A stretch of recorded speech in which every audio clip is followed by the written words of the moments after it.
The wind screamed through the mountain pass the night Elena arrived at Blackthorn Castle, and somewhere behind the tall black gates, something else was screaming too. The carriage driver would not go past the outer wall. He threw her single bag onto the frozen ground, took his coin, and turned his horses around so fast that mud sprayed across her only good dress. Elena stood alone in the dark, staring up at towers that seemed to swallow the moonlight, and for a moment she wondered if she had made a terrible mistake. Her father's debt had been paid. That was the only thing that mattered now. The healer who had raised her, who had taught her to set bones and read fevers in a burning forehead, had signed away 3 years of her service to the crown of Blackthorn, so their small family would not lose their home. Elena had agreed without hesitation. She did not know then what walked the halls of the castle after sunset.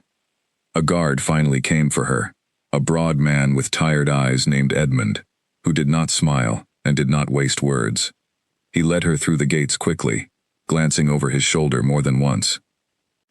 "Keep pace," he said. "You do not want to be caught outside after dark. Not here." "Is it wolves?" Elena asked, thinking of the stories travelers told at the crossroads inns, stories about the mountain packs that hunted lone riders in winter. Edmund's jaw tightened. Something like that. Something worse. He would say nothing more, no matter how she pressed him, and they walked the rest of the way to the servants' entrance, in silence broken only by the distant, terrible sound of a howl that did not belong to any ordinary animal.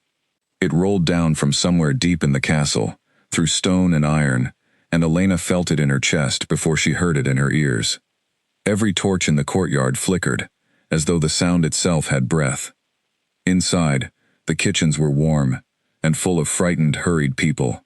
A woman with flour on her apron and silver in her hair pulled Elena aside the moment Edmund left them. She introduced herself as Margaret, the head of the household staff, and she did not bother with pleasantries. "You are the healer's girl," Margaret said. "Good. We need someone steady. Listen carefully, because I will only say this once, and your life may depend on remembering it." Elena nodded, her heart pounding. "When the sun goes down, you do not leave your quarters. You do not wander the east wing.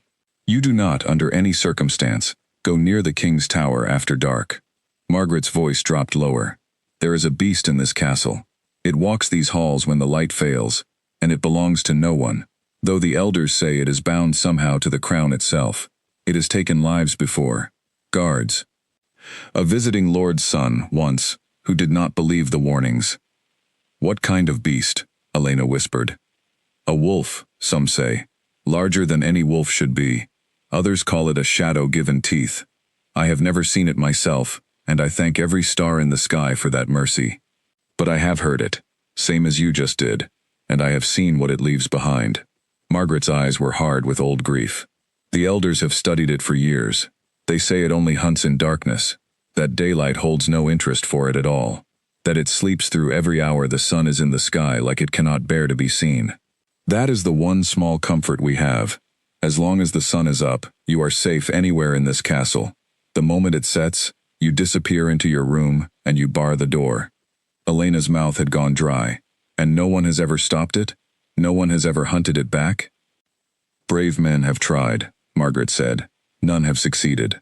The elders forbid anyone from approaching. They say the beast is tied to an old curse from before any of us were born, something to do with the royal bloodline, though they keep the details locked away in their own council chambers. All we know, all we need to know, is this: when darkness comes, you hide." That first night, Elena did exactly as she was told. She was given a small room near the healer's quarters, a narrow bed, a wash basin, and a window that looked out over the black tree line of the forest.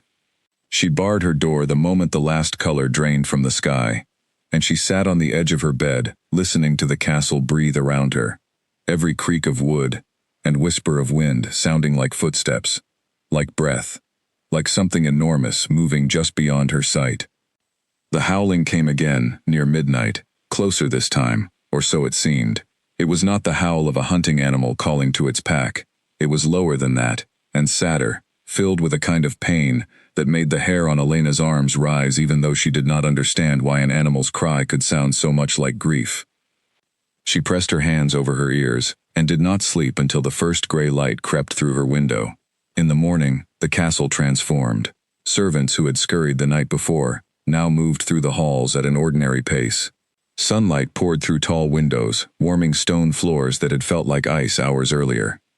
Elena found herself in the healer's quarters, a bright room lined with dried herbs and neat rows of glass jars, working beside a woman named Beatrice, who had served the castle for 20 years and who seemed entirely unbothered by the horrors of the previous night.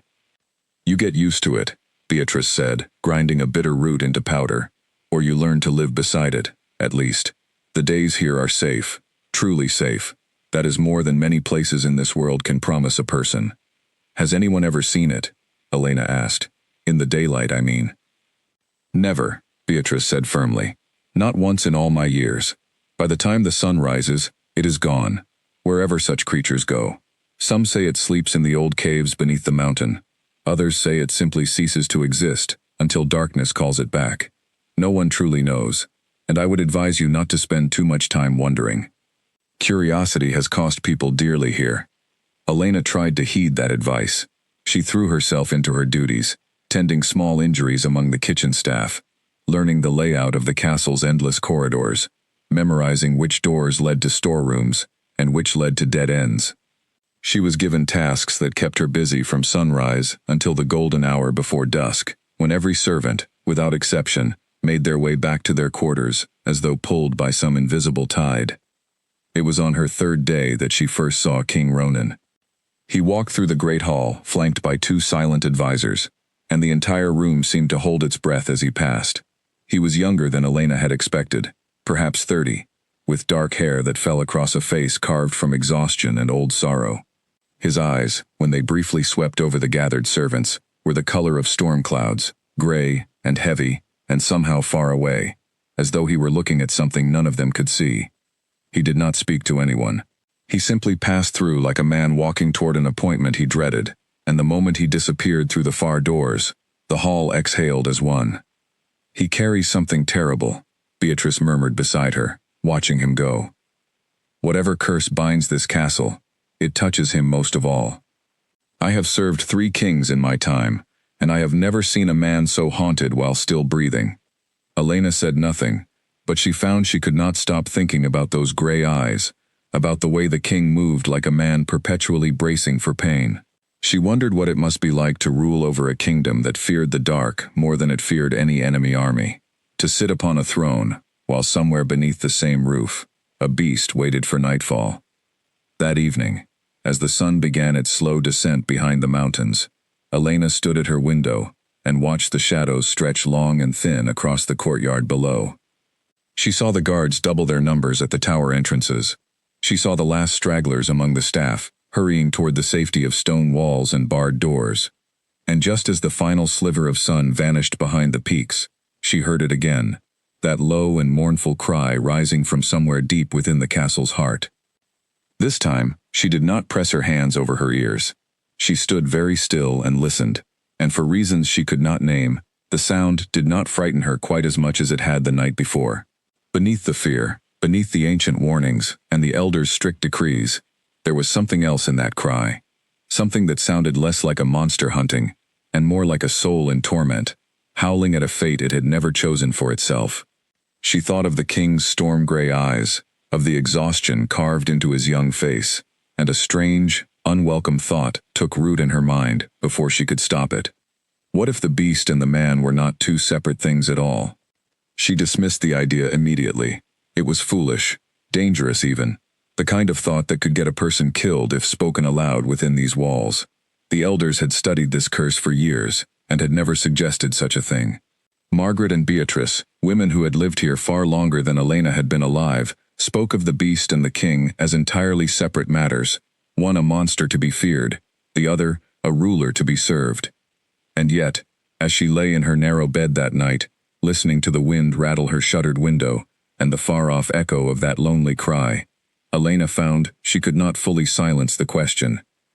Something about the timing nagged at her, the way the beast's howls always seemed to begin the moment the king disappeared from the halls each evening, the way no one, in all the years this curse had plagued the castle, had ever seen king and beast in the same place at the same time.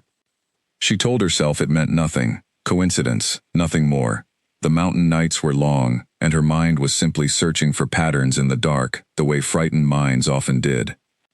But sleep, when it finally came, was thin and restless, filled with dreams of gray eyes and golden fur, and a sadness so deep it had no bottom at all. And somewhere in that half-waking place between dream and thought, Elena made a quiet decision that she did not yet understand the weight of.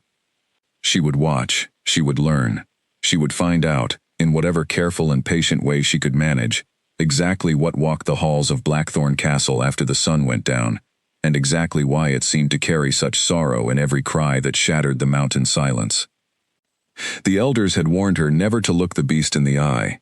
They had not warned her against wondering who, or what, lived behind those eyes in the first place. And that, Elena realized as the last of her fear finally loosened its grip enough to let her sleep, was a warning they had never thought to give. Morning came, as it always did in Blackthorn, wrapped in gold and startling silence, as though the night before had never happened at all. Elena rose before the bell, splashed cold water on her face, and stepped into a hallway, already busy with servants beginning their day. The fear of darkness seemed to wash away with the dawn, replaced by ordinary chatter about bread dough and mended linens, and for a moment, Elena almost believed she had imagined the strange thoughts that kept her awake half the night. Almost. She carried her questions with her through her morning tasks, turning them over quietly while she worked, never speaking them aloud. She watched the castle with new eyes that day, noting which halls the king favored, which doors stayed locked, which servants flinched at the mere mention of the tower where he kept his private chambers. She was careful. She asked no dangerous questions. She simply watched, and listened, and waited, sensing without knowing quite why, that patience would serve her far better than curiosity ever could. By the time the sun began its slow crawl toward the western peaks that second evening, Elena had already decided that Blackthorn Castle held more secrets than its elders were willing to share, and that somewhere in the space between the beast's mournful cries and the king's haunted eyes, the truth was waiting for someone brave enough, or foolish enough, to find it. She did not yet know that she would be that person.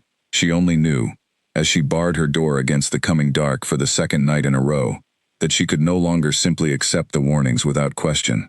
Something was calling to her from beneath the fear, something that felt, impossibly, like an invitation rather than a threat, and long after the howling faded into silence and the castle settled into its uneasy nighttime stillness, Elena lay awake, turning that strange feeling over and over in her mind, unable to shake the sense that her real story in Blackthorn had not yet even begun. A scream tore through the healer's quarters just after dawn, sharp enough to send a tray of glass jars crashing to the floor, and Elena was moving before she even understood why. She found Beatrice pressed against the far wall, staring at the open doorway where a young stable boy stood swaying on his feet, blood soaking through a torn sleeve. His eyes were glassy with shock. Behind him, two guards half-carried, half-dragged a second boy, whose leg bent at an angle that made Elena's stomach drop. "Wolves," one guard said grimly, laying the injured boy on the nearest table. "Caught them near the tree line at first light. Should have known better than to be out that early." "The sun was already up," the stable boy whispered, his voice shaking. "It was already up, I swear it. We only went to check the horses." Elena's hands moved on instinct, reaching for clean cloth and the salve Beatrice kept for deep wounds. But her mind snagged hard on those words. Already up. The sun was already up. "That is not possible," Beatrice said, though her voice lacked its usual certainty.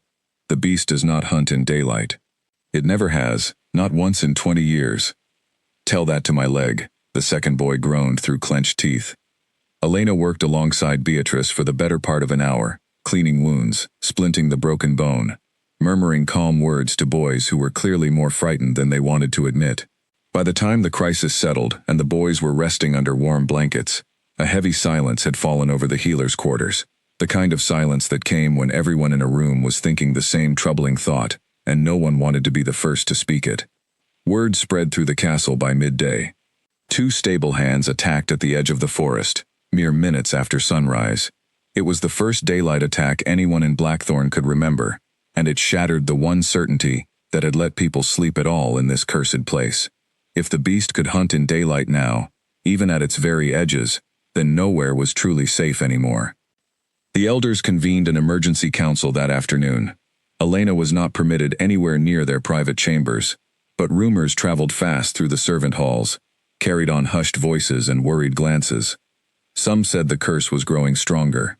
Others whispered that perhaps it was not the beast at all, but an ordinary wolf pack drawn down from the higher peaks by a hard winter, and that fear alone had turned two frightened boys' encounter with hungry animals into another chapter of the castle's darkest legend. Elena did not know what to believe, but she noticed something the rumors did not mention.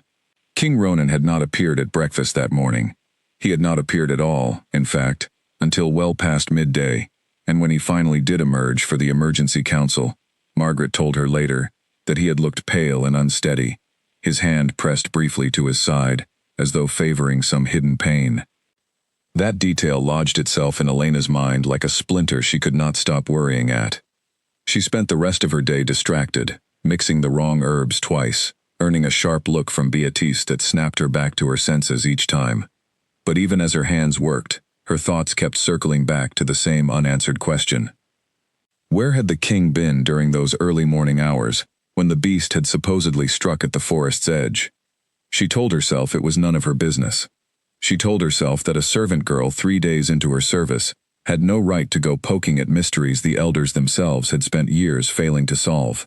And yet, when evening came, and the halls once again emptied in that familiar tide of fear, Elena found herself lingering near the great hall, instead of retreating immediately to her quarters, watching the last patches of sunlight fade from the tall windows. She saw him then, quite by accident, standing alone near a narrow side door that led toward the castle gardens.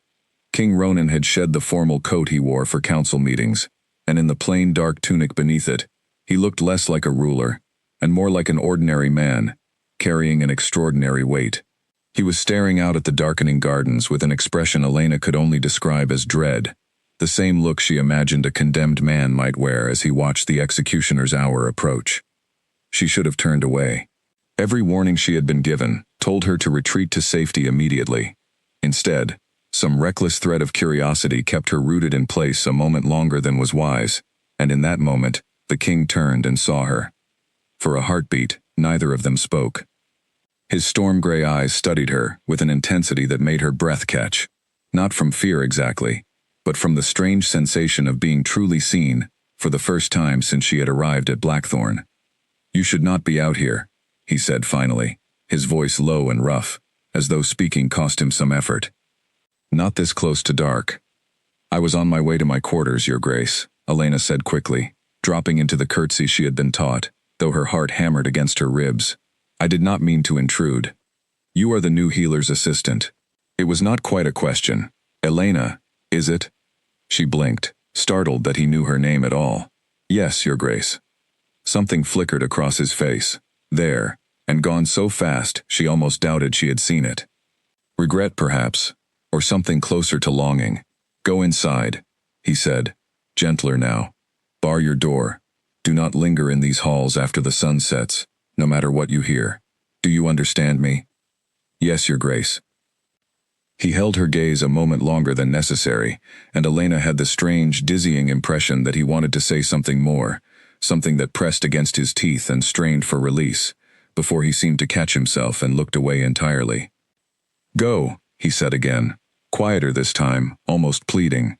"Please." She went, her legs carrying her swiftly back toward the servant wing, while her mind raced far ahead of her feet. She did not look back, though every instinct told her the king remained standing at that garden door, long after she had disappeared from sight, watching the last light drain from the sky, with the same dread she had seen in the two frightened stable boys that morning. That night, barred inside her small room, Elena did not sleep for a long while. She sat with her knees drawn to her chest, listening to the wind, and waiting for the howl she had come to dread, and, if she were honest with herself, had also come to feel an unwelcome curiosity about. When it finally came, later than usual, it sounded different to her ears this time. Weaker, somehow, almost pained, as though whatever creature made that sound was fighting against something even as it cried out. She thought of the king's hand pressed to his side. She thought of his absence that morning, and his dread that evening, and the way his eyes had held hers, as though he were both afraid of her, and desperate for her to understand something he could not say aloud. The pieces did not fit together neatly. Elena was not foolish enough to build a whole truth out of scattered fragments and half-formed suspicion. But she could not deny, lying awake in the dark with that mournful cry echoing through ancient stone, that something about King Ronan, and something about the beast that terrorized his kingdom, felt tangled together, in a way none of the castle's warnings had ever admitted.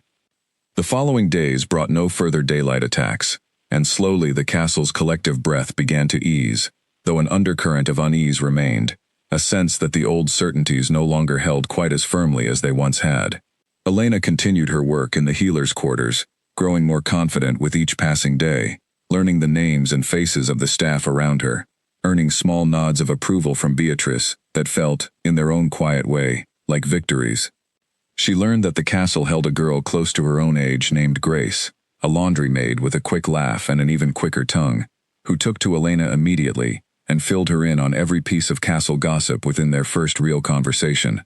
It was Grace who told her, in a hushed and thrilled whisper over folded linens, that the king had never married, that he kept almost entirely to himself outside of official duties, and that some of the older staff believed he had not always been so withdrawn, that something had changed in him years ago, around the same time the beast's attacks had first begun. "My mother served here when he was young," Grace said, glancing around, before continuing in a lower voice. "She said he used to laugh. Actually laugh. Can you imagine? Now he barely speaks to anyone, unless he must. Whatever happened to him, it happened around the same time this curse fell over Blackthorn, and I have always wondered if the two things were connected somehow." Elena's pulse quickened at that, though she kept her expression carefully neutral. "Connected how?" Grace shrugged, folding a sheet with practiced efficiency. "I do not know. It is only a feeling I have had for years. The elders would have my head for saying such a thing aloud, so keep it between us." Elena promised she would, and she meant it, though the conversation only added fresh fuel to the questions, already burning quietly inside her. She began paying closer attention to the king, whenever their paths crossed in the daylight hours, which was rare but not unheard of. She noticed the faint scars along his forearms, that his sleeves usually hid. She noticed how he ate very little at the meals she occasionally glimpsed him at, how he flinched almost imperceptibly whenever a door slammed too loudly, how exhaustion seemed to live permanently beneath his eyes, no matter how early or late the hour. None of it was proof of anything. She reminded herself of that constantly, refusing to let her imagination race too far ahead of what she actually knew. But the questions kept multiplying instead of resolving, and Elena found herself, against every warning drilled into her since her first night in Blackthorn, wanting nothing more than to understand the truth behind the sorrow she saw etched so plainly into her king's haunted eyes. She did not yet know how close that truth already stood to her, waiting patiently in a sunlit clearing at the edge of the forest, in a form she had never once expected to encounter without fear. Elena's basket slipped from her fingers the moment she saw it, spilling wild herbs across the forest floor, because there, in a clearing washed gold with afternoon sun, lay a wolf, larger than any creature she had ever seen in her life. Her first instinct was to run. Every warning Margaret had ever given her screamed through her mind at once, every story of the beast that hunted Blackthorn's halls rising up like a wall of fear. But something stopped her before her legs could carry her away, some small, insistent detail that refused to fit the picture of a monster. The wolf was not hunting, it was not even standing. It lay stretched across a patch of warm grass with its great head resting on its paws, eyes half closed against the sunlight, looking for all the world like an ordinary animal, enjoying a peaceful afternoon. Its fur was a deep, burnished gold that caught the light in a way that seemed almost unnatural, beautiful in a manner that made her breath catch despite her fear. She should have turned and run for the castle immediately. She should have reported the sighting to the first guard she found. Instead, Elena stood frozen at the edge of the clearing, her heart pounding so hard she was certain the creature could hear it, and waited to see what it would do. The wolf's eyes opened fully and fixed on her. Elena braced herself for violence, for teeth and claws, and the terror the elders had warned her about since her very first night in Blackthorn. But the creature only watched her, its great chest rising and falling in slow, steady breaths, its posture entirely without threat. There was something in its gaze that struck her as deeply, impossibly familiar, though she could not place why a wild animal's eyes should remind her of anyone at all. Long moments passed, The wolf did not move. Elena did not move. Somewhere above them, birds continued their ordinary afternoon songs, entirely unbothered by the presence of a creature that supposedly brought death wherever it walked. "You are not what they say you are," Elena whispered, before she could stop herself. The wolf's ears flicked toward the sound of her voice, but it made no aggressive motion. No sign of the violence she had been warned to expect. If anything, its posture seemed to soften further, its great head lowering slightly, as though in acknowledgement, though Elena told herself that was surely her imagination working overtime in the golden afternoon light. She took one careful step backward, then another, never breaking eye contact, her mind racing through every possible explanation. Perhaps this was an entirely different animal, some rare golden wolf unrelated to the castle's curse.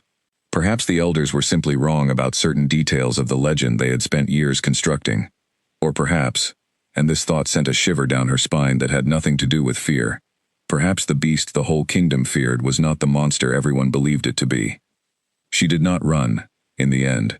She retreated slowly, respectfully, the way she might have backed away from any wild creature she did not wish to startle, and only once she reached the safety of the tree line did she finally turn and hurry back toward the castle, her heart still racing, her mind spinning with questions that had no easy answers.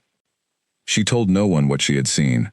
She was not entirely certain why, only that some instinct warned her against sharing this particular discovery with Margaret, or Beatrice, or even Grace, whose quick tongue would have spread the story through the entire castle before nightfall. This felt like something she needed to understand fully, before she risked exposing it to the fear and judgment of others. That night, sleep came slowly, filled with golden fur and calm amber eyes that held none of the violence the legends promised. When the familiar howl rose through the castle near midnight, Elena found herself listening to it differently than she ever had before, searching for some thread of connection between that mournful cry and the peaceful creature she had encountered in daylight, though she could not begin to guess how the two might be related. She returned to the clearing 2 days later, telling herself she was simply gathering herbs, though she knew, deep down, that curiosity alone drew her back to that particular patch of forest. The wolf was there again, resting in the same warm spot of sunlight, as though it had been waiting for her, and this time, Elena did not retreat at the first sight of it. Instead, she settled onto a fallen log, a cautious distance away, and continued her herb gathering as though nothing unusual were happening at all, though her eyes kept drifting back to the great golden creature, watching her with quiet, patient attention. "I do not understand you," she said eventually, speaking aloud into the peaceful clearing. "They tell terrible stories about what happens in the dark, and yet here you are, lying in the sun, like you have not a single violent thought in your entire body." The wolf's tail moved once against the grass, a small motion that could have meant anything, though Elena chose, perhaps foolishly, to interpret it as some form of understanding. She began visiting the clearing regularly after that, always in the safest hours of daylight, always telling herself it was simply part of her herb-gathering duties, even as the visits grew longer than any healing task required. She brought scraps of meat from the kitchens, leaving them a respectful distance away, and watched with something like wonder as the great creature accepted her offerings with gentle, careful movements, entirely unlike the savage image painted by every warning she had received. She spoke to it too, more than she probably should have. She found herself sharing small pieces of her day, her worries about her family back home, her growing fondness for Grace's easy friendship, her confusion over the king's haunted eyes, and the strange sorrow that seemed to follow him through every hall of his own castle. The wolf listened, or seemed to, its amber gaze steady and attentive in a way that felt, impossibly, more understanding than most human conversations she had ever had. It was on her 4th visit that she noticed the scar. Sunlight caught it as the wolf shifted position, a thin, pale line running along its flank, half hidden beneath golden fur, in almost the exact place she had once glimpsed a similar mark on the king's forearm when his sleeve had ridden up during a hurried council meeting.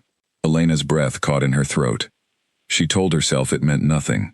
Scars were common enough, on animals and men alike, and she was letting her imagination build elaborate stories out of nothing more substantial than coincidence and shadow. And yet the thought would not leave her alone, circling back again and again, no matter how firmly she tried to dismiss it. That evening, as she made her way back toward the castle before the light could fail her, Elena passed near the garden door, where she had first spoken with King Ronan several days earlier. He was not there this time, but Edmund stood guard nearby, and something in his weary expression made her pause. "You look troubled," she said carefully. Edmund glanced around before answering, his voice pitched low. "The king has not been himself these past weeks. Fewer council meetings, longer absences. Some of the older guards whisper that the curse grows stronger with each passing year, that it takes more from him now than it once did." He shook his head, as though frustrated with himself for saying so much. "Forgive me. I should not burden a new servant with castle troubles." "No, please," Elena said quickly. "I only wish to understand this place better. I have only been here a short while, and there is so much no one seems willing to explain fully." Edmund studied her for a long moment, something like sympathy softening his tired features. "Some things are better left unexplained, healer's girl. For your own safety." He hesitated, then added, more gently, "But I will say this. Whatever curse binds this castle, it has cost our king more than any of us will ever fully know. Do not judge him too harshly for his distance. A man carrying that kind of weight rarely has room left for warmth." Elena thought about those words long after she had returned to her quarters and barred her door against the coming night. A man carrying that kind of weight. She thought of the golden wolf's patient amber eyes, of the pale scar along its flank, of the king's own hidden marks, and his hollow, haunted expression whenever daylight faded toward dusk. The pieces were beginning to form a shape she was almost afraid to fully acknowledge, a shape so unlikely and so dangerous that she hardly dared consider it directly, even in the privacy of her own thoughts. And yet, lying awake that night, listening to the familiar, mournful howl rise once more through Blackthorn's ancient stone halls, Elena found she could no longer pretend the thought had not already taken root, growing steadier and more certain with each passing day, whether she was ready to accept it or not. She returned to the clearing again the very next afternoon, and this time, as she settled onto her familiar log and watched the great golden creature stretch lazily in the warm sunlight, Elena made a quiet decision that felt, in that moment, both reckless and entirely necessary. She was going to find out the truth, whatever the cost, and whatever the elders' warnings had to say about it. Footsteps followed Elena through the corridor, quiet and deliberate, and she quickened her pace toward the healer's quarters with her heart hammering against her ribs, certain, in that terrifying instant, that someone had finally noticed how often she disappeared into the forest. She had grown careless, she realized too late. Nearly 2 weeks had passed since her first encounter with the Golden Wolf, and in that time her visits to the clearing had become a fixed part of her days, so woven into her routine that she had stopped questioning how strange it looked for a healer's assistant to spend so much time gathering herbs from a single small patch of forest. Grace had already teased her twice about her mysterious wandering. Beatrice had begun giving her curious, searching looks whenever she returned with baskets far lighter than they should have been for the hours she claimed to spend collecting.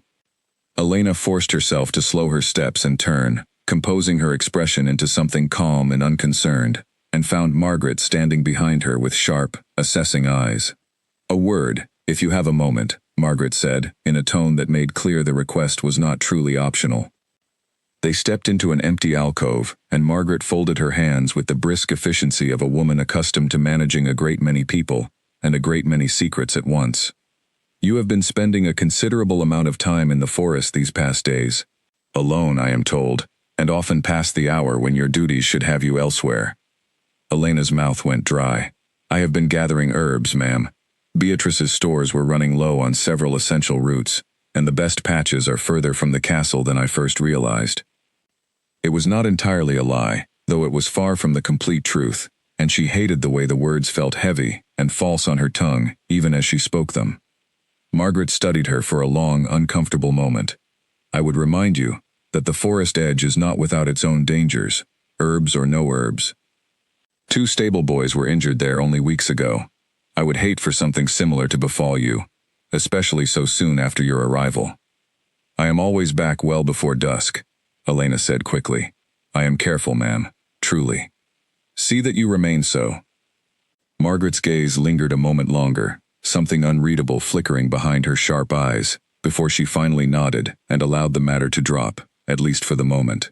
"The elders have grown watchful of anything unusual within these walls, healer's girl. I would advise you not to give them reason to look your way." Elena thanked her and hurried on, her pulse still racing, long after Margaret had disappeared down the corridor. She understood, with a clarity that frightened her, that she was walking a dangerous line, one that grew more perilous with every visit to the clearing, every quiet conversation, shared with a creature the entire kingdom had been taught to fear. And yet, when she considered simply stopping, simply retreating back into the safe, ordinary rhythm of castle life, and abandoning her strange, forbidden friendship in the forest, something in her chest ached at the very thought. She told herself it was only curiosity, only the natural pull of an unsolved mystery, but some quieter, more honest part of her recognized it as something closer to attachment, an unwillingness to abandon a creature that had shown her nothing but gentleness in a place otherwise steeped in fear. She went again the very next afternoon, though she was more careful this time, choosing a different path through the servant gardens, timing her departure to avoid the eyes of anyone who might report her comings and goings to the elders. The golden wolf was waiting in its usual spot when she arrived, and something in its posture seemed to relax visibly the moment she stepped into the clearing, as though it had been listening for her footsteps. "I nearly did not come today," she admitted, settling onto her familiar log. "Margaret is watching me closely now. I fear someone has noticed how often I disappear." The wolf's ears flattened slightly, and it made a low sound in its throat, not quite a growl, something softer and more troubled, as though it understood far more of her words than any ordinary animal should. "I know," Elena said softly. "I should be more careful, but I find I do not want to stop coming here, and I cannot fully explain why." She spent an hour in the clearing that day, longer than she had intended, sharing small stories from her childhood, the sound of her mother's voice singing over a boiling pot of medicine, the way her father used to carry her on his shoulders through the village market, before illness had taken him years earlier. The wolf listened with an intensity that felt, more and more, like genuine understanding, rather than the passive attention of a dumb animal.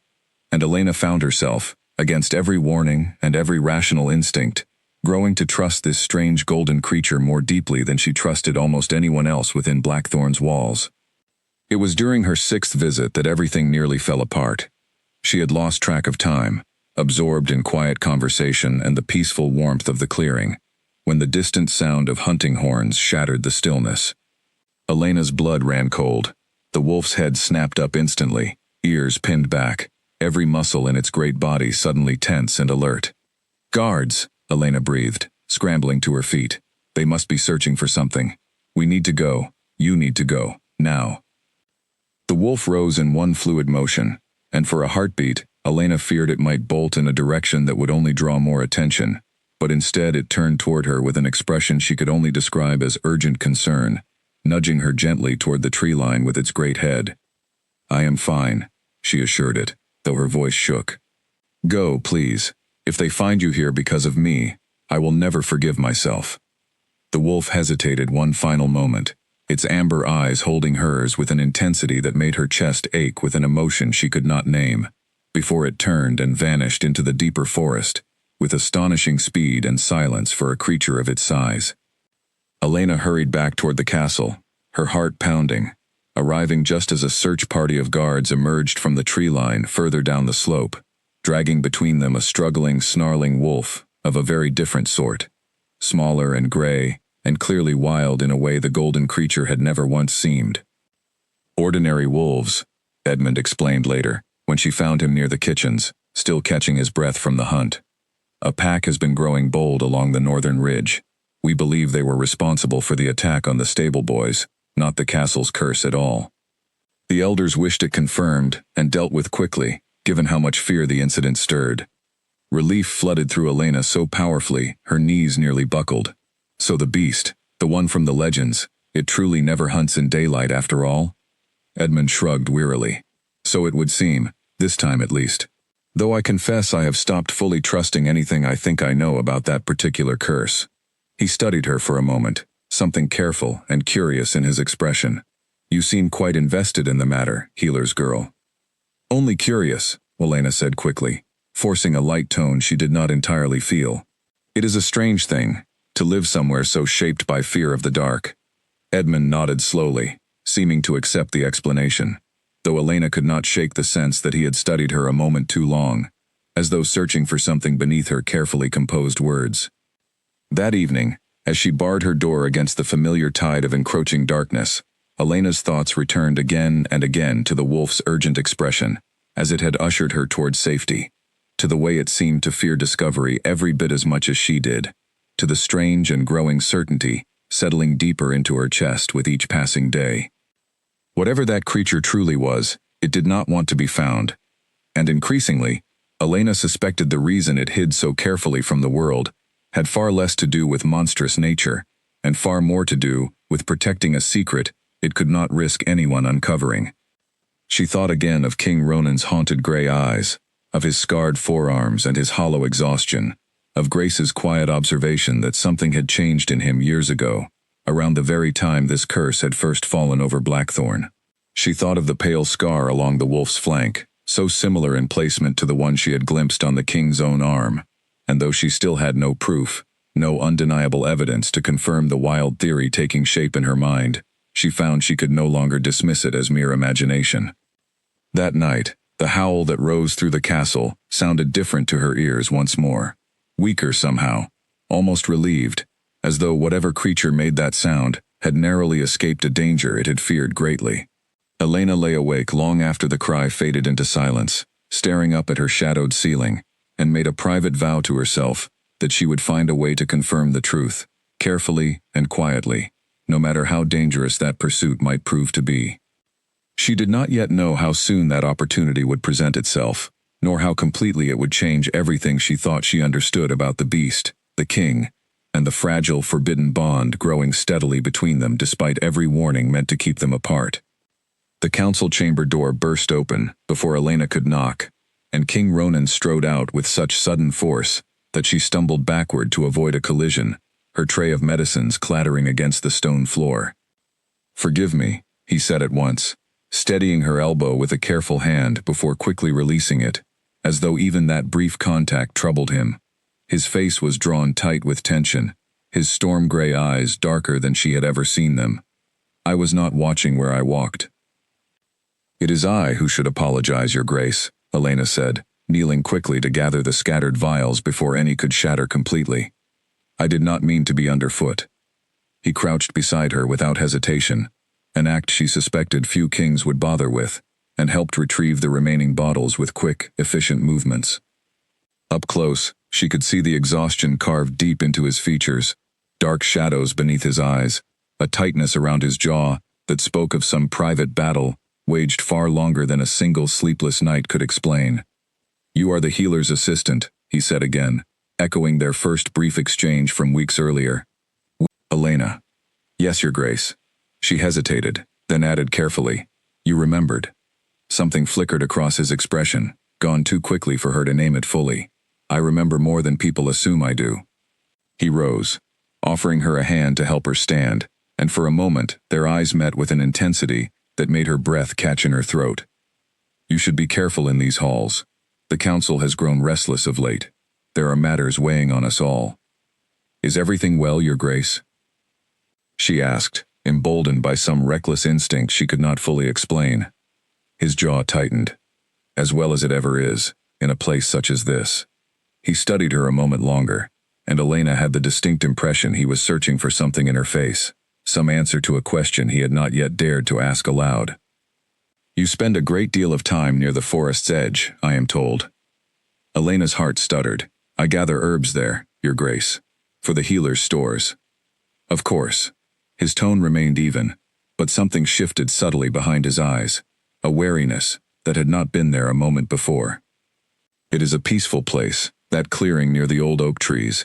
I used to walk there myself, many years ago, before circumstances made such simple pleasures more complicated than they once were." The words settled over Elena like a physical weight. He knew the exact clearing.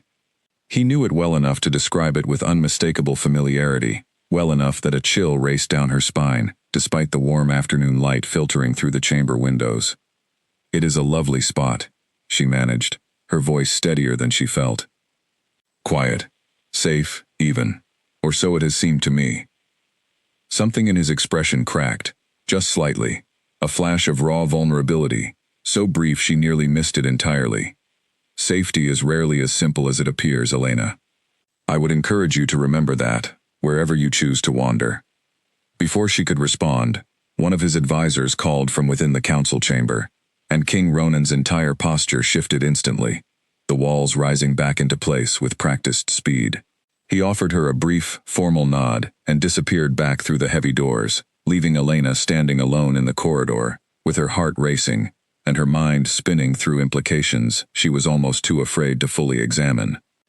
She did not visit the clearing that day, too shaken by the strange exchange to trust herself with the Golden Wolf's company, but she found her thoughts returning to it constantly throughout her remaining duties, replaying every word, every flicker of expression, every careful pause in the king's measured speech. He knew the clearing.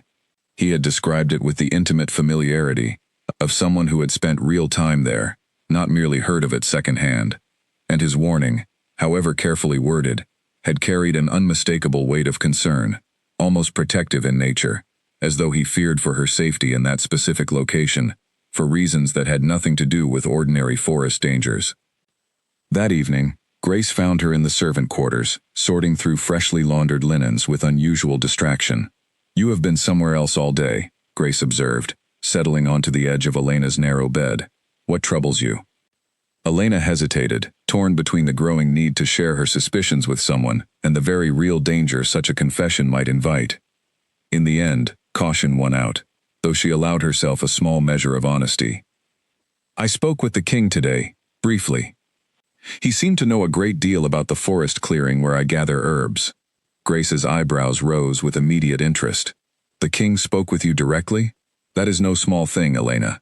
He rarely speaks to anyone outside of formal council business, not since long before I came to serve here." "What happened to him?" Elena asked quietly. "Truly, I mean. You mentioned once that something changed him, years ago." Grace's expression grew thoughtful, some of her usual playfulness fading into genuine concern. "My mother told me the change came gradually, not all at once. There was a season, when he was still quite young, newly crowned after his father's passing, when the attacks began growing worse.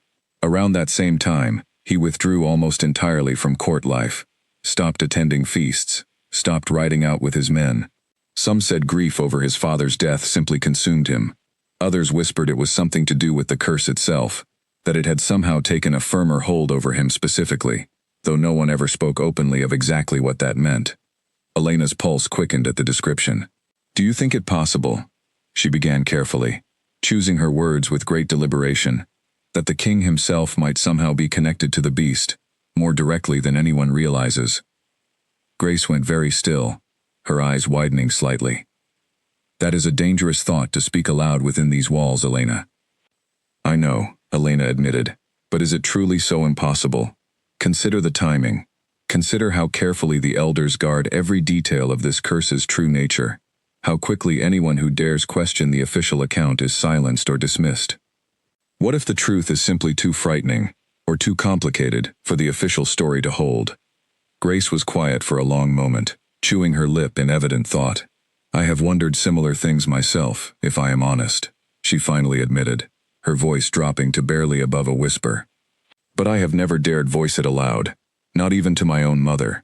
Such thoughts feel like the sort of thing that could bring real trouble down upon a person's head, especially a servant, with no power to protect herself, if the elders decided such speculation crossed a forbidden line."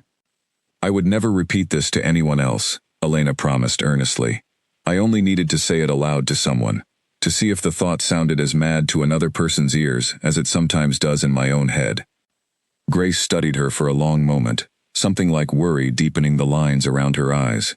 "Be careful, Elena. Whatever the truth is, truths like this one have a way of proving dangerous to the people who go looking for them, especially in a place as watchful as Blackthorn." Elena thanked her friend for her honesty and her discretion, and long after Grace had returned to her own quarters for the night, Elena lay awake staring at her ceiling, turning the conversation over and over in her mind. The pieces continued arranging themselves into a shape she found increasingly difficult to deny, though the full picture remained frustratingly incomplete, missing some crucial final detail that would transform suspicion into certainty. She resolved, as the familiar howl once again rose through the ancient stone halls that night, to return to the clearing the very next afternoon, and this time, to ask the golden wolf a question she had never dared voice aloud before, though she hardly expected any creature, however seemingly understanding, to offer her a clear answer in return. What she could not have anticipated, as she finally drifted into uneasy sleep, was how completely the following day would shatter every careful boundary she had maintained since her very first night within Blackthorn's ancient, secret-laden walls.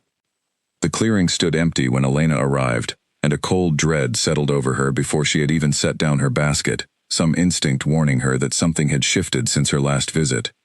She waited nearly an hour, sitting on her familiar log, watching the tree line for any sign of golden fur, but the wolf did not come. Worry gnawed at her steadily as the sun climbed higher, and she found herself unable to focus on gathering the herbs she had ostensibly come for, her mind circling back again and again to the strange, weighted conversation she had shared with King Ronan the day before. She was on the verge of giving up and returning to the castle when a rustle in the undergrowth caught her attention. She turned, expecting the familiar golden shape, and instead found herself staring directly at King Ronan himself, standing at the edge of the clearing, with an expression of such raw uncertainty that it stopped her breath entirely. "Your Grace," she managed, rising quickly and dropping into an unsteady curtsy. "I did not expect to see you here. Nor I you, though perhaps I should have." He stepped further into the clearing, his storm-gray eyes studying her with an intensity that made her pulse race. "You have been coming here often, alone, in the very spot I once described to you so carelessly." Elena's mouth went dry. "I enjoy the quiet, Your Grace. It reminds me of home." Elena. Her name, spoken so directly, carried a weight that silenced whatever further excuse she had been preparing. "I think we both know there is more to your visits here than herb gathering and quiet reflection." Her heart hammered painfully against her ribs. "I do not understand your meaning, Your Grace." He closed the remaining distance between them slowly, as though approaching something fragile that might shatter under too sudden a movement. "I have watched you these past weeks more closely than perhaps I should have. I have seen the particular care you take in choosing this exact clearing, this exact hour, this precise patch of forest. And I have noticed, with growing certainty, that a creature I know intimately well has grown considerably calmer of late, considerably less troubled during the difficult hours of darkness, in a manner that coincides rather precisely with your visits." Elena's breath caught entirely. "Your Grace, I do not know what you are suggesting." "I think you do." His voice grew softer, almost pleading. "I think you have suspected the truth for some time now, whether you have allowed yourself to fully acknowledge it or not. I saw it in your eyes, that day outside the council chamber. You already knew, even then, though you were far too wise to say it plainly." Silence stretched between them, heavy and trembling with unspoken truth. Elena's mind raced through every possible response, every careful denial that might protect them both from a discovery too dangerous to survive. But looking into his haunted gray eyes, so achingly familiar, so identical in their sorrow to the amber gaze she had grown to trust over these past weeks, she found she could no longer maintain the pretense any longer. "The wolf," she said quietly, her voice barely above a whisper. "The one from the legends. It is you, is it not?" King Ronan's shoulders sagged, some enormous weight visibly settling over him, as the truth finally passed between them, without further concealment. "Yes," he admitted, the single word carrying years of loneliness and fear. "It has been me, all along." Elena felt no fear at the confession, only a strange, overwhelming rush of understanding that settled every fragmented piece of the mystery into place at once. How? Why has no one ever discovered this before now? "Because I have made certain of it, for years, at tremendous cost." He sank onto the fallen log, where she had spent so many peaceful afternoons, suddenly looking far older than his years, far wearier than any young king should ever appear. "The curse fell over me the night my father died, nearly 6 years ago now. An old enemy of our bloodline, someone my father had wronged decades earlier, cast it upon our family line as vengeance from beyond his own grave, timed to strike the very moment the crown passed to new hands." "What does the curse actually do?" Elena asked, sitting carefully beside him, close enough to offer quiet comfort, but far enough to respect the trembling uncertainty still radiating from him. "Each night, without fail, I transform into the very creature you have come to know in this clearing. In darkness, the change brings with it an agony I can hardly describe, a rage and pain that consumes rational thought entirely, that makes me a danger to anyone unfortunate enough to cross my path. I have hurt people, Elena. I have taken lives I never wished to take, driven by a fury I cannot control once the sun sets and the transformation takes hold. Elena's chest ached at the raw grief in his voice. But in daylight, you are different. Calm, gentle, even. I do not fully understand why, he admitted. The elders have studied this curse for years, without finding any true explanation. But yes, in daylight, something in the transformation softens considerably.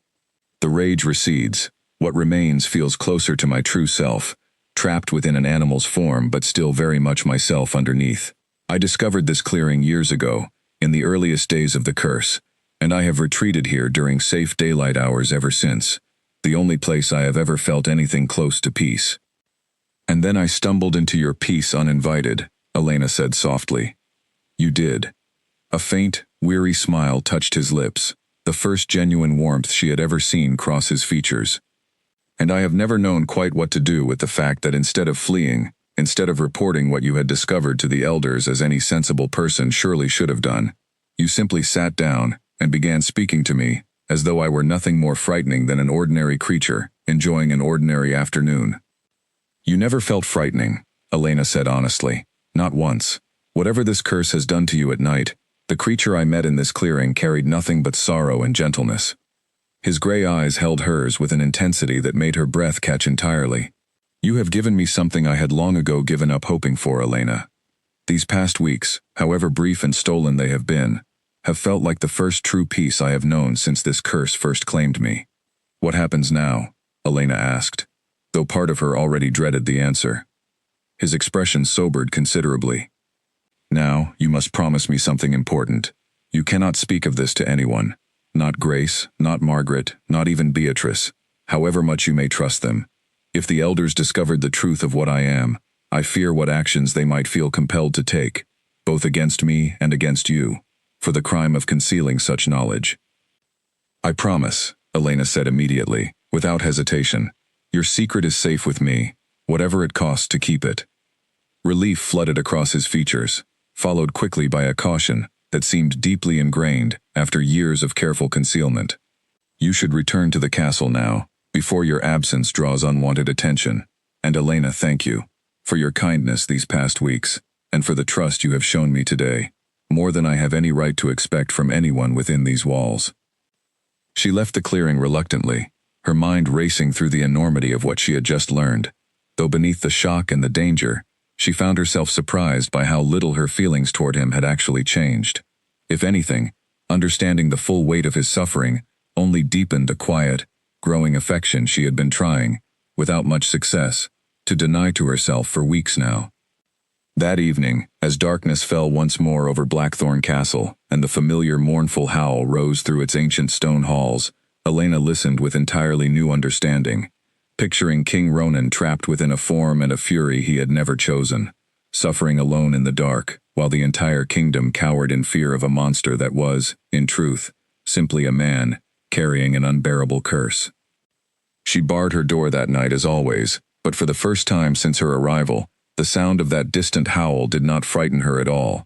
Instead, it filled her with a fierce, protective ache, and a quiet, determined resolve began forming in her chest, though she could not yet say exactly what she intended to do with it. She only knew, as sleep finally claimed her, that she could no longer simply stand by and accept that this curse must remain unbroken forever, whatever the elders' ancient warnings claimed about the impossibility of such a thing. A hand closed hard around Elena's arm the moment she stepped into the healer's quarters, spinning her around to face an elder woman she recognized instantly, and dread dropped through her stomach like a stone. Margaret told me where to find you, the woman said, her voice sharp as a blade. She wore the deep violet robes that marked her as one of the ruling elders, her silver hair pulled back severely from a face lined with decades of hard authority. I am called Eleanor. I sit upon the council that governs this kingdom's oldest and most dangerous secrets. And I believe, healer's girl, that you have recently become far too closely acquainted with one of them. Elena's blood ran cold, though she forced her expression into careful confusion. "I do not understand, my lady. Do not insult my intelligence." Eleanor's grip tightened slightly. "You have been seen entering the forest clearing near the old oak grove on multiple occasions, and on this very morning, a guard reported witnessing the king himself walking toward that same clearing, shortly after you departed for your daily herb gathering. This is no longer a coincidence I am willing to overlook." Elena's mind raced desperately for some plausible explanation, but nothing she could offer would satisfy the calculating suspicion already burning in Eleanor's sharp eyes. "I have spoken with the king on occasion, my lady. He has been kind enough to check on my well-being given how new I am to castle service. There is nothing improper in our exchanges." "I did not accuse you of impropriety of that particular nature," Eleanor said coldly. "I accused you of something far more dangerous. Tell me, healer's girl, have you encountered anything unusual in that clearing? Anything at all that might explain why our king has taken to visiting the very same location you frequent?" Elena's heart hammered so violently, she feared Eleanor might hear it. "I have seen nothing unusual, my lady. Only birds and ordinary forest creatures." Eleanor studied her, for a long, uncomfortable moment, her expression unreadable, before finally releasing Elena's arm. "I will be watching you closely from this point forward. The curse that binds this kingdom is far older, and far more delicate than you could possibly understand, and I will not permit a careless servant girl to disturb a balance our council has spent years carefully maintaining." "I have no wish to disturb anything, my lady," Elena said, striving to keep her voice steady, despite the terror coursing through her. "See that you do not." Eleanor turned to leave, then paused, glancing back with narrowed eyes. "A word of warning, for your own protection. Whatever fascination you may have developed toward our king, abandon it immediately. He is bound by obligations and dangers you cannot begin to comprehend, and any entanglement with him will only end in tragedy for someone as unprotected as yourself." She swept from the room without waiting for a response, leaving Elena trembling against the nearest table, her thoughts racing through the full implications of what had just occurred. The elders knew, or at least suspected enough to grow deeply concerned, and Elena understood with sickening clarity that her careful secret balanced now on an increasingly fragile edge.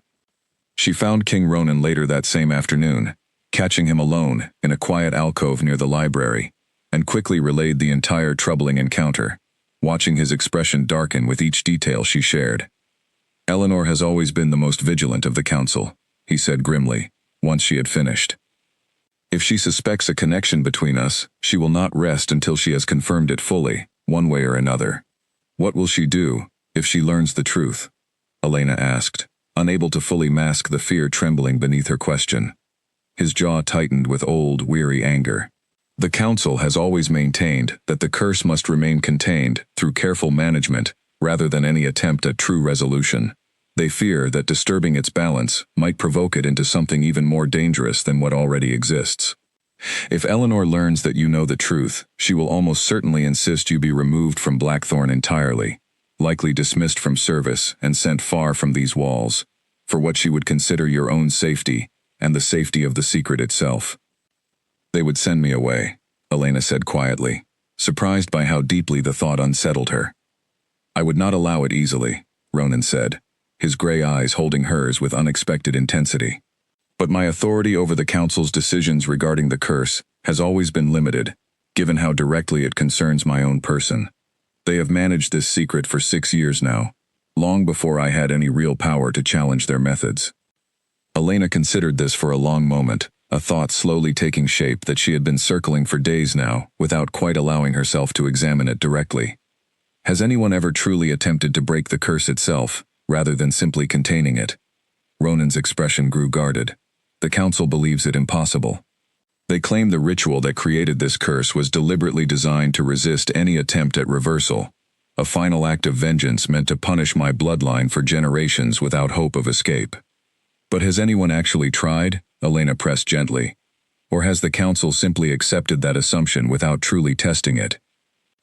He was quiet for a long moment, something uncertain flickering behind his tired eyes. "I do not know, honestly. The council has always discouraged me from pursuing the matter directly, insisting that any attempt at breaking the curse risked provoking it into far greater violence than what already exists." I have spent 6 years believing their assessment without question, in part because the alternative, the possibility that a solution has always existed and simply gone unexplored, felt too painful to consider. Elena felt something fierce and determined settle into her chest. I would like to look into it myself, if you would permit it. The castle library must hold records of the curse's origins, perhaps even details of the ritual that created it.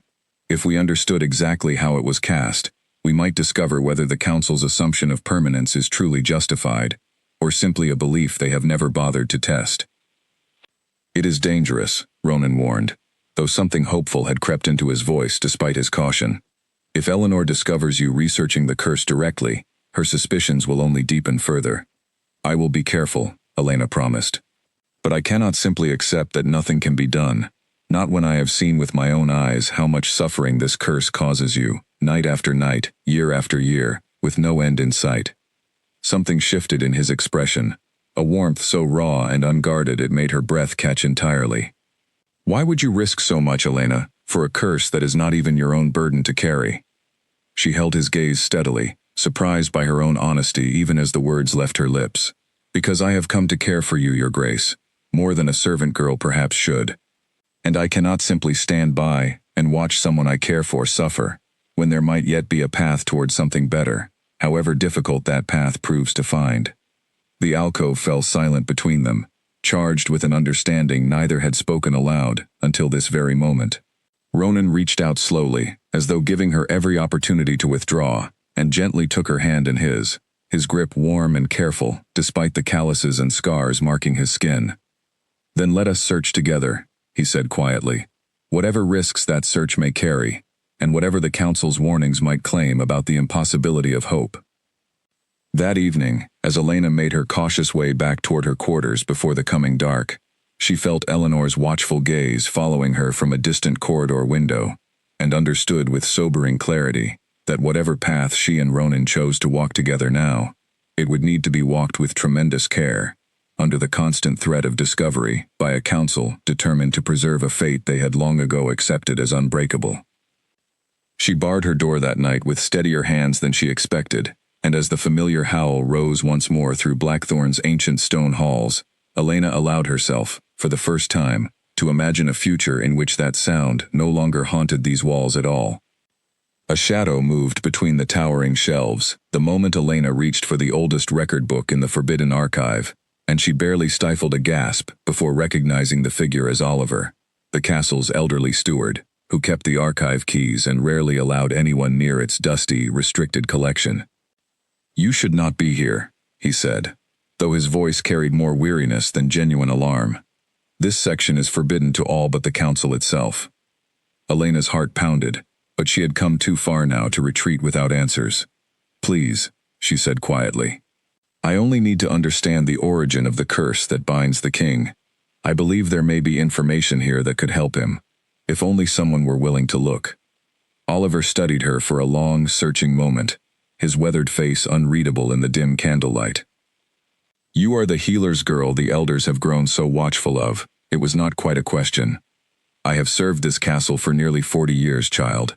I remember the night this curse was first cast, though I was younger than myself, barely more than a boy working beneath the previous steward." Elena's breath caught. "You witnessed it happen?" "Not the casting itself," Oliver admitted, setting down the lantern he carried, and settling onto a nearby stool with a tired sigh. "But I remember the chaos that followed, the old king's death. The stranger who appeared at the funeral rites, cloaked and furious, claiming an old debt owed by our royal bloodline that had never been properly settled. He spoke words none of us understood before vanishing entirely, and by the following full moon, young Ronan had already begun to change. Do you know what the stranger said exactly?" Elena pressed, moving closer, her earlier fear giving way entirely to urgent hope. The precise words of the curse might hold the key to breaking it.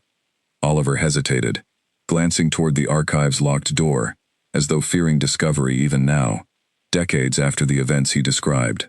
"I do not remember his exact words, child.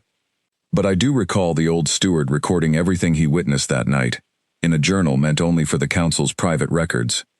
If such a document still exists, it would be kept in the deepest section of this archive, behind the council's own private seal. "Could you help me find it?" Elena asked, hardly daring to hope. Oliver was quiet for a long moment, clearly weighing decades of loyal service against something else entirely, some private grief she could not fully name. "I have watched our king suffer for 6 long years now," he finally said, his voice heavy with old sorrow.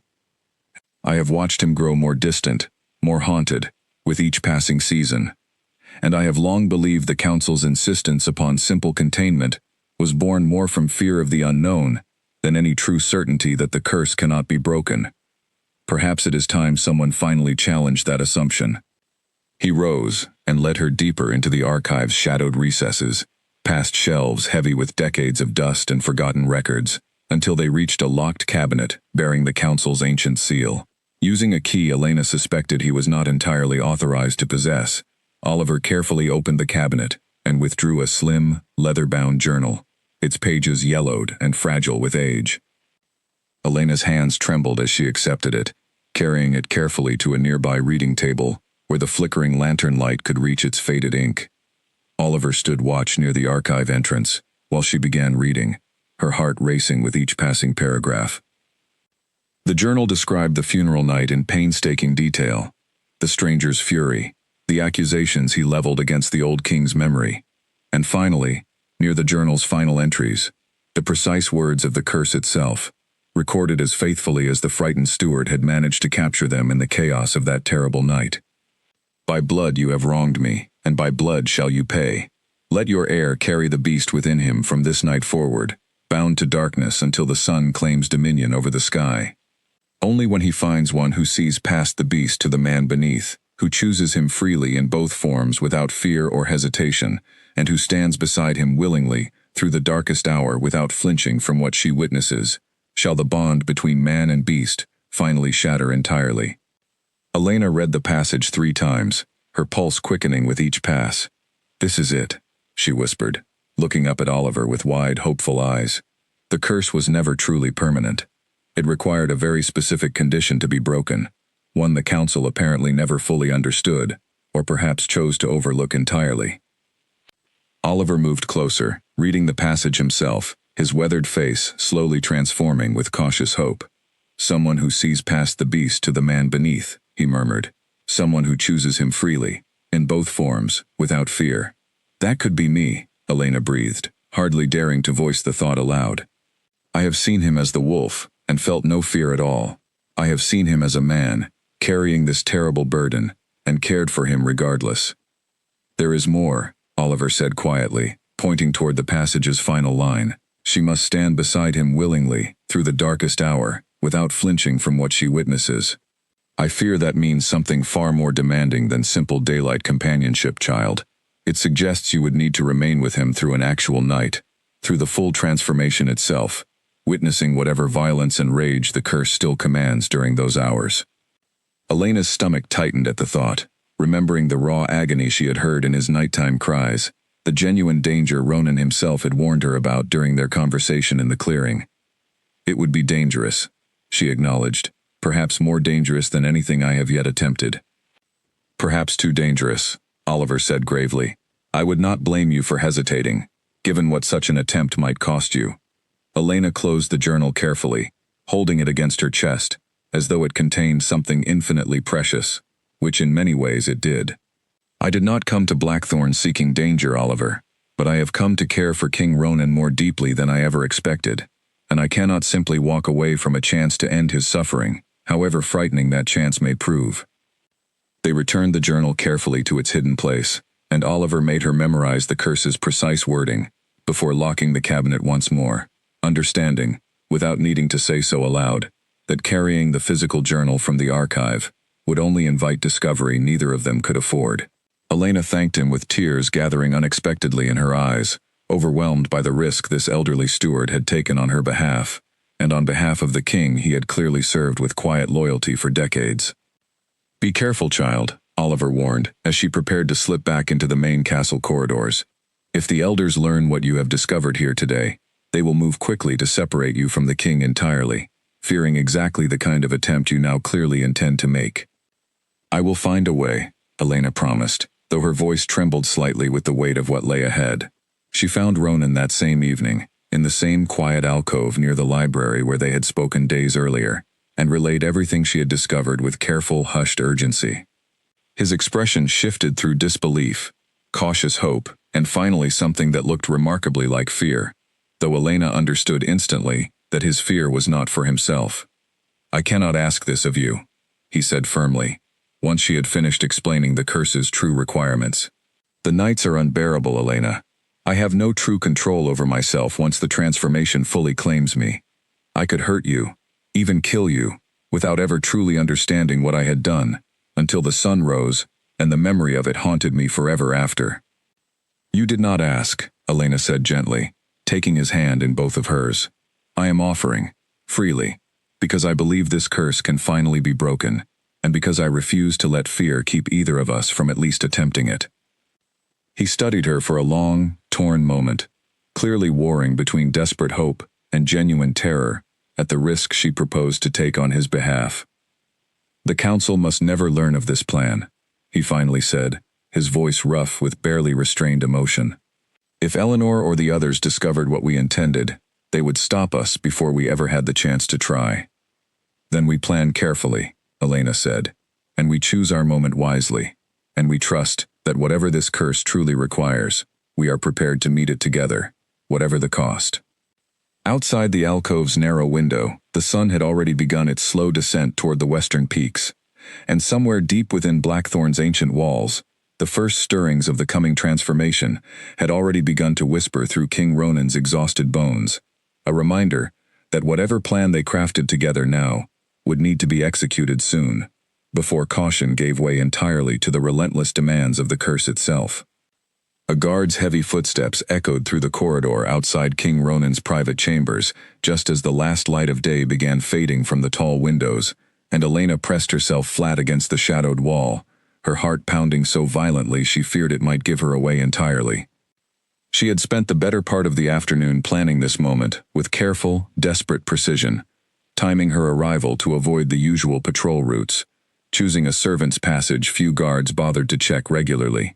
Ronan had argued fiercely against the plan for hours, terrified of what he might do to her once the transformation fully claimed him, but Elena had remained resolute, and eventually, with visible anguish, he had agreed to let her try. The footsteps faded down a distant corridor, and Elena allowed herself a shaky breath before slipping quietly through the narrow servant's door into Ronan's private chambers, finding him already waiting near the tall windows, his face pale and tense with dread. "You should not be here," he said immediately, though his voice carried more fear than command. "There is still time to leave, Elena. The sun has not yet fully set. You could return to your quarters, and no one would ever know how close we came to this." "I am not leaving," Elena said firmly, setting down the small satchel she had carried, containing water, clean cloth, and a few carefully chosen herbs Beatrice had once taught her could ease pain and calm fevered agitation, though she doubted anything so simple would matter much against a curse this powerful. "We have discussed this already. I am choosing to stay, freely, exactly as the curse requires." His jaw tightened, torment written plainly across his exhausted features. "The pain, when the change begins, it strips away everything rational in me. I have seen what remains, in fragmented memories the following mornings, and it terrifies me more than anything else I have endured these 6 long years. I could not bear it, Elena, if I hurt you the way I have hurt others in the past." "Then trust the curse's own words," Elena said gently, moving closer despite his visible flinch. "It required someone who would stand beside you willingly, without flinching from what she witnesses. I believe that requirement exists, precisely because ordinary fear would drive anyone else away, long before the transformation could ever be tested to its true limits. I do not intend to run, Ronan, whatever I witness tonight." He closed his eyes briefly, some visible battle waging behind his controlled expression, before finally nodding, resigned to the plan neither of them could truly turn back from now. The change usually begins shortly after full darkness falls. We have perhaps another quarter hour before it starts. They spent those final peaceful minutes together in quiet conversation, Elena sharing small memories of her childhood village, Ronan speaking haltingly of the father he still grieved, and the kingdom he had never quite felt prepared to rule alone.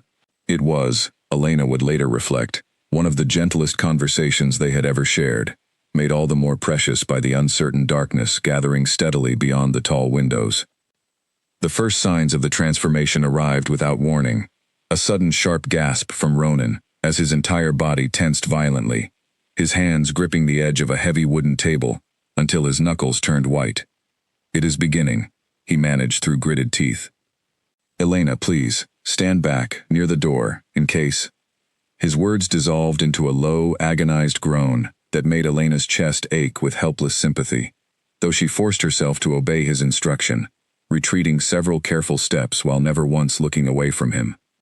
What followed was unlike anything Elena had ever witnessed, a transformation both horrifying and strangely beautiful, Ronan's human form seeming to blur and shift, as though caught between two entirely different states of existence, his cries of pain growing steadily more animal in nature, even as his physical shape began stretching and reshaping itself into the great golden creature she had come to know so intimately in daylight hours. When the transformation finally completed, several agonizing minutes later, the wolf that stood before her bore little resemblance to the calm, gentle creature she had grown accustomed to in the sunlit clearing. Its eyes burned with a wild, furious energy, entirely unlike the peaceful amber gaze she knew so well, its posture rigid with barely contained violence, every muscle coiled and ready to strike. Elena's breath caught, real fear finally piercing through her earlier resolve, but she forced herself to remain exactly where she stood, remembering the curse's precise requirement. Without flinching from what she witnesses, the wolf's head swung toward her, a low growl building deep in its chest, and for one terrifying moment, Elena feared she had gravely misjudged the danger of this entire plan. But she held her ground, meeting that furious gaze directly, refusing to look away no matter how every instinct screamed at her to flee. "I see you," she said softly, her voice steadier than she felt. "I know this pain is not truly you, Ronan. I know the man beneath this fury, and I am not afraid of him, or of you." The wolf's growl deepened, and it took one stalking step toward her, muscles tensed, as though preparing to lunge. Elena's heart hammered violently, but she remained rooted to the spot, repeating the same steady words, refusing to let fear overtake the trust she had built so carefully these past weeks. "I choose you," she said, louder now, more certain, "in this form and every other. I am not leaving, whatever this curse demands of either of us tonight." Something shifted in the creature's burning eyes, a flicker of confusion breaking through the mindless rage, as though her words had reached some small, buried piece of the man still trapped beneath the beast's furious exterior. The growl faltered, the coiled tension in its powerful body wavering uncertainly. Elena took a slow, careful step forward, every nerve screaming against the movement, but her conviction held steady. "You will not hurt me," she said quietly. "I trust you, Ronan, even now, even like this." The wolf's head lowered slightly, its burning eyes never leaving hers, and for several long, breathless moments, the outcome hung suspended between violence and something else entirely, something Elena could only describe as recognition, slowly breaking through the curse's furious hold. Then, with a sound closer to a whimper than a growl, the great creature's rigid posture finally softened, its head lowering further until it rested, impossibly gently, against Elena's outstretched hand. Relief flooded through her so powerfully her knees nearly buckled, tears springing unexpectedly to her eyes, as she gently stroked the wolf's golden fur, feeling the last of its furious tension, slowly ebbing away beneath her careful touch. "There you are," she whispered. "I knew you were still in there." The remainder of that long night passed in a strange, fragile peace Elena could never have anticipated. The wolf remained calm beside her for hours, occasionally pacing restlessly near the windows as some remnant of the curse's usual agony flickered through its powerful frame, but never once turning that dangerous fury back toward her. Elena stayed close throughout, speaking softly, offering quiet reassurance, refusing to leave his side even as exhaustion pulled heavily at her own eyes. Near the darkest hour of the night, long past midnight, the wolf let out a final, mournful howl, different from any she had heard before, filled with something that sounded remarkably like release rather than pain. Elena felt the air in the chamber shift subtly around them, a strange warmth spreading through the room despite the late hour's usual chill, though she could not begin to explain the sensation rationally. She did not know, in that exhausted, fragile moment, that she had just witnessed the true beginning of the curse's long-awaited unraveling, the first genuine crack forming in a bond that had held King Ronan captive for 6 agonizing years. She only knew, as she finally allowed her own eyes to close, still curled protectively beside the great golden creature's warm, steadily breathing form, that whatever tomorrow brought, she had kept her promise entirely, standing beside him through the darkest hour, without flinching from anything she had witnessed. The first gray light of dawn was just beginning to touch the tall windows, when Elena finally stirred from her exhausted rest, and what she found beside her, in place of the golden wolf she had fallen asleep beside, would change everything she thought she understood about the curse, the man, and the fragile, hard-won hope now finally within their reach. Sunlight spilled across the chamber floor when Elena opened her eyes, and the first thing she noticed, with a jolt that snapped her fully awake, was the absence of warm golden fur beneath her resting hand. King Ronan lay beside her instead, fully human, his dark hair tousled and his chest rising and falling in the slow, peaceful rhythm of genuine sleep, something Elena suspected he had not truly experienced in 6 long years. She sat up carefully, hardly daring to breathe, studying his face in the soft morning light for any lingering sign of the curse's usual toll, the exhaustion and hidden pain that had shadowed his features every single day she had known him. It was gone, entirely gone. His eyes opened slowly, meeting hers with a groggy confusion that quickly gave way to dawning wonder as full awareness returned. "Elena," he said, his voice rough with sleep, one hand rising instinctively to touch his own chest, as though checking to confirm he was truly still himself, still human, with the sun already well above the horizon. "It is morning." "It is," she confirmed, unable to keep the smile from breaking across her face. "And you are still you."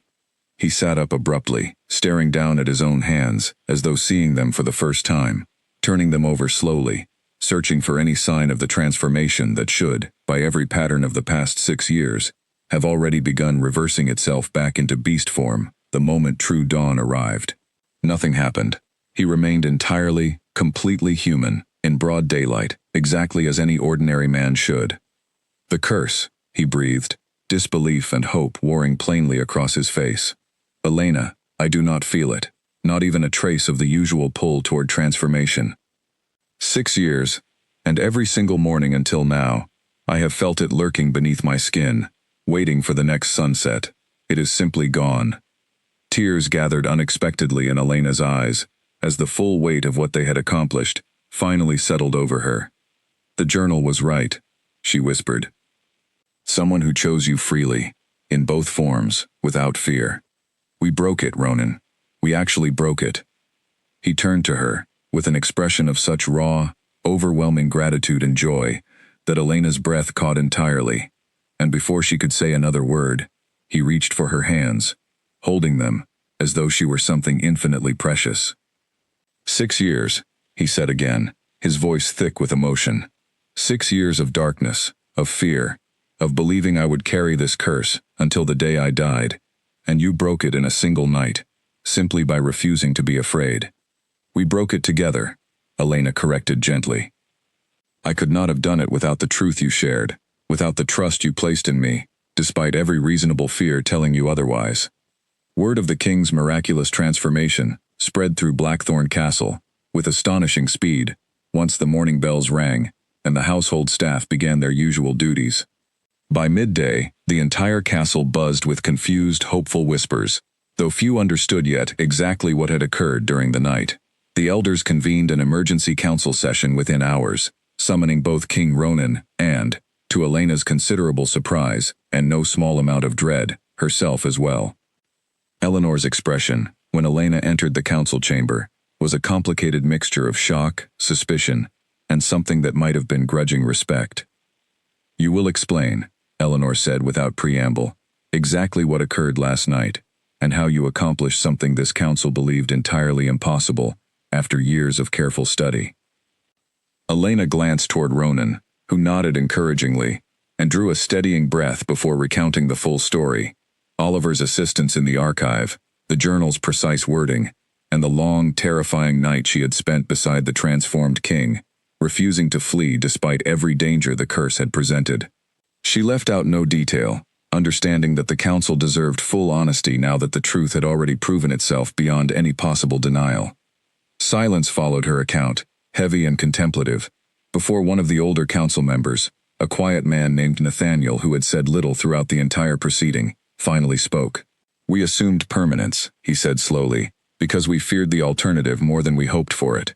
If the curse required love and fearless devotion to break it, and we discouraged our king from ever pursuing genuine connection, believing such attempts too dangerous to risk, then we ourselves may have delayed this resolution far longer than necessary, out of our own excessive caution." Eleanor's jaw tightened, clearly struggling to reconcile years of careful containment policy with the reality now standing before her, undeniable and fully human in broad daylight. "Regardless of how it came to pass," she finally said, her voice grudging but sincere, "the kingdom owes this young woman a debt it can never fully repay." 6 years of fear, ended in a single night, through courage this council itself lacked the wisdom to encourage sooner. The council session ended with formal acknowledgement of Elena's role in breaking the curse, along with genuine, if somewhat awkward apologies from several elders who had, over the preceding weeks, treated her with considerable suspicion and hostility. Elena accepted their apologies graciously, understanding that fear had shaped their choices as much as it had shaped everyone else's within Blackthorn's ancient walls. In the days that followed, the transformation in King Ronan proved every bit as remarkable as that first miraculous morning had suggested. Free from the curse's constant shadow, he began attending court functions with genuine warmth Grace's mother had once described from his childhood years, laughing more freely, engaging more openly with his advisors and his people alike. The haunted exhaustion that had permanently shadowed his features finally lifted entirely, revealing a man Elena suspected few in the castle had ever truly known existed beneath 6 years of relentless suffering. Elena's own position within Blackthorn shifted considerably as well. No longer merely a healer's assistant serving off a family debt, she found herself increasingly welcomed into the castle's inner circles, her friendship with Grace deepening further, her bond with Beatrice growing into genuine mentorship, and her connection with King Ronan himself blossoming, slowly and carefully, into something neither of them had expected to find within these once fearful walls. He sought her out often in the weeks that followed, no longer confined to stolen moments in forest clearings or shadowed alcoves, but openly, warmly, in the golden light of ordinary afternoons that no longer carried any hidden danger. Their conversations grew easier, filled with genuine laughter, and shared dreams for a kingdom finally free from the shadow that had haunted it for 6 long years. "I owe you everything," Ronan told her one afternoon, as they walked together through the very clearing where their unlikely friendship had first begun, the golden sunlight falling warmly across grass that no longer needed to hide a desperate secret. "Not merely my freedom from the curse, though that alone would be debt enough. You gave me back the parts of myself I feared I had lost forever, the capacity for genuine connection, for trust, for hope in a future I had long ago stopped believing I deserved." "You never lost those things," Elena said softly, taking his hand in hers without hesitation. "They were always there, waiting beneath the fear and the pain, exactly as I saw them that very first day in this clearing, when a beast, the entire kingdom feared, simply lay peacefully in the sunlight at my feet." He smiled, warm and unguarded in a way that still occasionally caught her breath even after these past weeks of growing closeness. "The elders warned that the beast only hunted in darkness," he said quietly. "None of them ever imagined it might simply be waiting, all along, for someone brave enough to see past the fear entirely, and to offer it warmth instead." Blackthorn Castle, in the months that followed, slowly transformed alongside its king, shedding decades of fear and superstition, as the story of the curse's breaking spread throughout the kingdom, inspiring rather than terrifying, a testament to the power of genuine courage and unwavering trust in the face of impossible odds. The elders revised their ancient warnings, replacing fear with gratitude, and Elena found herself, against every expectation she had carried through those first terrified nights in her narrow servants' quarters, transformed from a frightened newcomer into a woman celebrated throughout the entire kingdom for the courage that had finally set her king free. And though the mountain winds still howled fiercely through Blackthorn's ancient towers on stormy nights, they carried, from that day forward, no mournful cry of a suffering beast, trapped between darkness and dawn. Only the ordinary sounds of a kingdom finally, fully at peace, its long shadow lifted at last, by a love brave enough to sit calmly in the sunlight, entirely unafraid.